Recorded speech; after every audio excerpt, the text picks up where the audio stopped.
সকাল সকাল না শালা প্রত্যেক দিনের উপরে হেঁটে কাজে যেতে শালা আমাকে অনেক বিরক্ত লাগে, সত্যি কথা বলতে। মানে মনে মনে এত রাগ উঠে শালা মনে হয় শালা একটা গাড়ি কিনলি। কিন্তু ভাই আবার একটা জিনিস ভাবি, যদি শালা আমি গাড়ি কিনি তো গাড়ির দাম তো নাই করে তো 1 লাখ 1.5 লাখের মতন খরচ হবে, ঠিক আছে। এবার মনে করো না যে 1 থেকে 1.5 লাখ টাকা আমি হয়তো কারোর কাছ থেকে নিয়ে বা হয়তো ম্যানেজমেন্ট করে নিয়ে বা হয়তো কিস্তির উপরে নিয়ে হয়তো আমি কোনো মতো গাড়ি কিন্তু একটা কিনে নিলাম, ঠিক আছে। এবার ধরো গাড়ি কেনার পরে ভাই আমি গাড়ি চালাবো কি করে ভাই? আস্তে আস্তে ডিজেল পেট্রোল যা দাম বাড়ছে তা থেকে তো আমার সমস্তর বাইরে। তার কারণ গাড়ি কেনার চাইতে গাড়ির মেনটেন্স জিনিসটা অনেক টাফ আর অনেক বিশাল টাফ পড়ে যাবে আমার পক্ষে।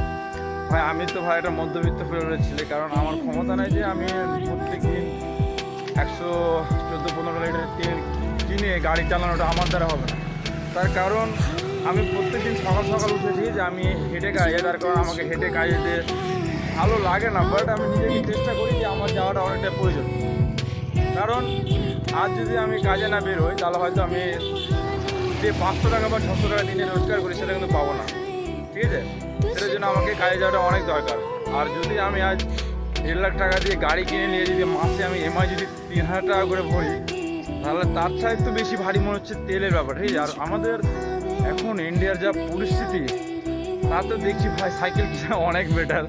কারণ টাকা বা পয়সা যদি সেভিং করতে চাও তাহলে সাইকেল কিনো। কারণ এই জীবনে দেখো তুমি যদি আজ যদি টাকাকে বাঁচিয়ে নাও তাহলে একটা সময় আসবে যে সময় টাকা তোমাকে বাঁচিয়ে নেবে।